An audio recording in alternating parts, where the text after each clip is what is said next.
जी प्यारे बच्चों, कैसे हैं आप? उम्मीद करता हूँ आप सब ठीक होंगे। So welcome to PTB solutions YouTube channel. आज की वीडियो में बात करेंगे आपसे एक्सरसाइज 1.3 की, टेस्ट योरसेल्फ 1.3 की। और आज की वीडियो में हम इन सारे सवालों के जवाब की तरफ जाएंगे।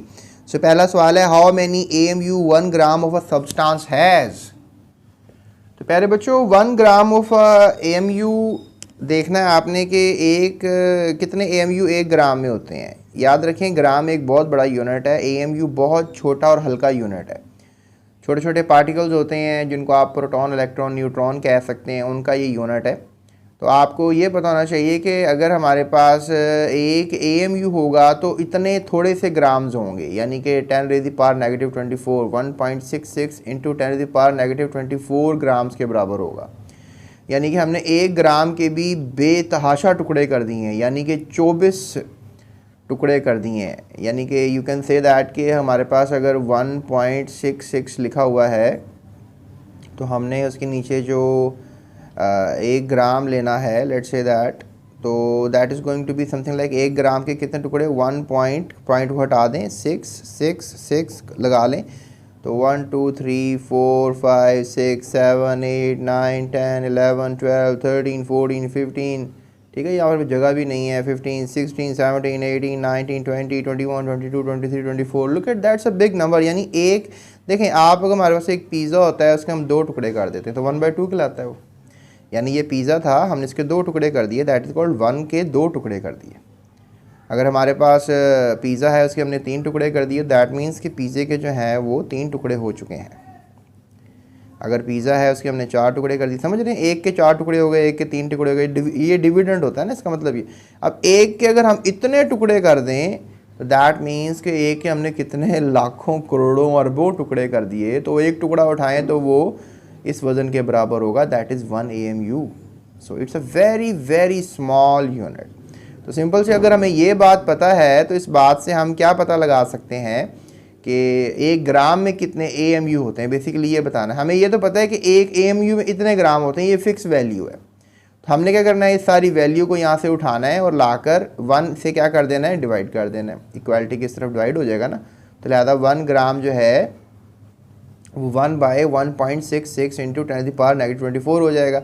यहाँ पर अब क्या था, यहाँ सब चीज़ें चली जाएँ तो वहाँ जहाँ कुछ नहीं होता वहाँ 1 होता है, तो लिहाजा 1/डिवाइड ये हो गया। अब इसको क्या करना है आपने, इसको तो ऊपर लाएंगे, पावर को आपने मैथमेटिक्स में सीखा कि ऊपर लाएं तो पॉजिटिव हो जाती है, ठीक है।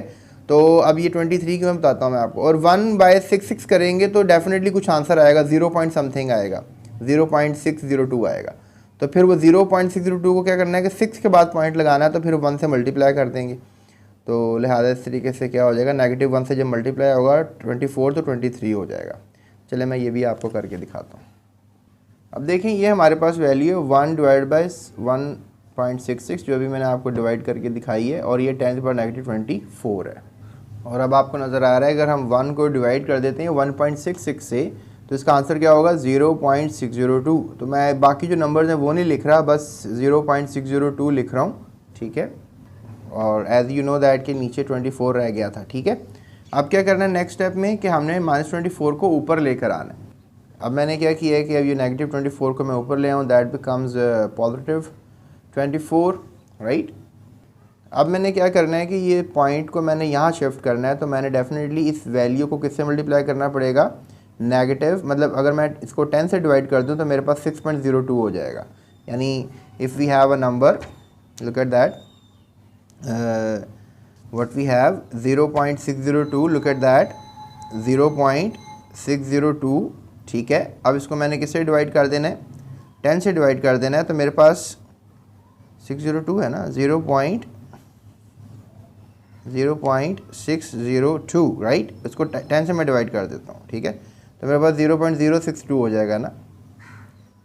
तो स्टूडेंट्स, यहाँ मल्टीप्लाई बेसिकली नहीं, अगर आप लेट्स से दैट ये वैल्यू लिख लेते हैं, let me just clear you properly, कि अगर आप लिख रहे हैं 6.02/10 लिख रहे हैं, ठीक है, मल्टीप्लाइड बाय 10⁻24 लिख रहे हैं। अब ये वैल्यू लिख लें आप या ये वैल्यू लिख लें तो एक ही बात है ना। ये देखिए मैं आपको समझाता हूँ, देखिए अब 6.02 डिवाइड बाई 10, 6.0 डिवाइड बाई 10, इसका आंसर क्या है, 0.602। अगर आप ये वैल्यू लिख लें या ये वैल्यू लिख लें तो एक ही बात है। तो मैंने इस वैल्यू की जगह पर क्या लिख लिया, इस वैल्यू को लिख लिया। अब आपको पता है ये पावर पॉजिटिव है, 10 के ऊपर जो बेस है क्या है, पॉजिटिव है, ऊपर आके क्या हो जाएगी, नेगेटिव हो जाएगी। तो 10⁻⁻1 मल्टीप्लाई बाय 10⁻24। तो इसको हल करेंगे हम तो क्या होगा, 6.02 होगा ना, मल्टीप्लाई बाय 10⁻23, क्योंकि बेसिस सेम हो तो पावरें क्या हो जाती हैं, ऐड हो जाती हैं। तो 24 में से अगर 1 गया तो आंसर 23 आएगा। तो प्यारे बच्चों इस तरीके से हम इसको हल कर लेंगे, राइट। सो ये हमारे पास आंसर है जो आपको यहाँ पे नज़र आ रहा है, ठीक है। और ये AMU यूनिट लाजमी लगाना है, क्योंकि डेफिनेटली 1 ग्राम हमने देखना था कि इसमें AMUs कितने होते हैं। तो इतने AMUs होते हैं किसमें, 1 ग्राम में, ठीक है। ये क्लियर हो गया। अगला सवाल है, is atomic mass unit is a SI unit of N atomic mass, कि जो एटॉमिक मास यूनिट है क्या वो SI यूनिट है। तो SI क्या होता है, SI का मतलब होता है सिस्टम इंटरनेशनल, ठीक है। SI का क्या मतलब होता है, सिस्टम इंटरनेशनल।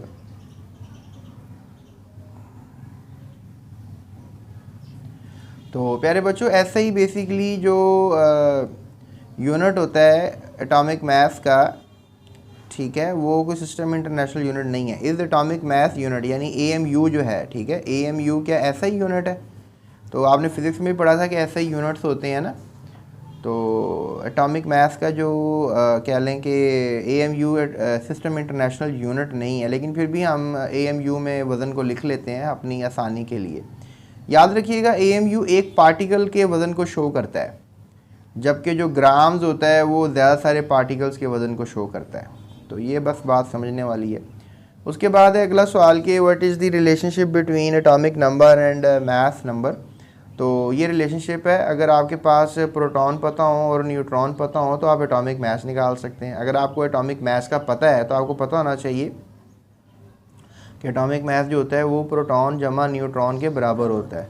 तो यही इनका आपस में ताल्लुक है, ये रिलेशनशिप है, ये इक्वेशन ही समझ लें कि रिलेशनशिप है, ठीक है।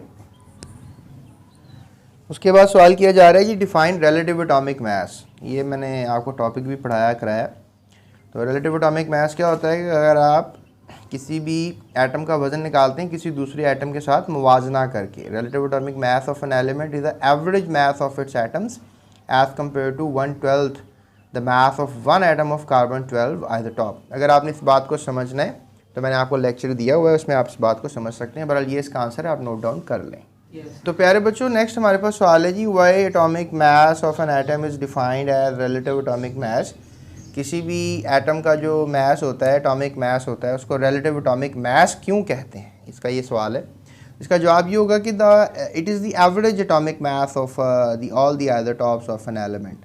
जो एक रिलेटिव एटॉमिक मास होता है, हम वो सारे आइसोटॉप्स का एक एवरेज मास ले लेते हैं, which is obtained after comparison with the 1/12 the mass of an atom of carbon 12। तो हम इसको कंपेयर करते हैं कार्बन 12 के साथ। Since it is obtained after comparison, so therefore it is called the relative atomic mass। यानी कि आपने कोई खुद नहीं निकाला, इसको कंपेयर करके निकाला है, तो कंपेयर करके निकालने के अमल को हम कहते हैं रिलेटिव एटॉमिक मास।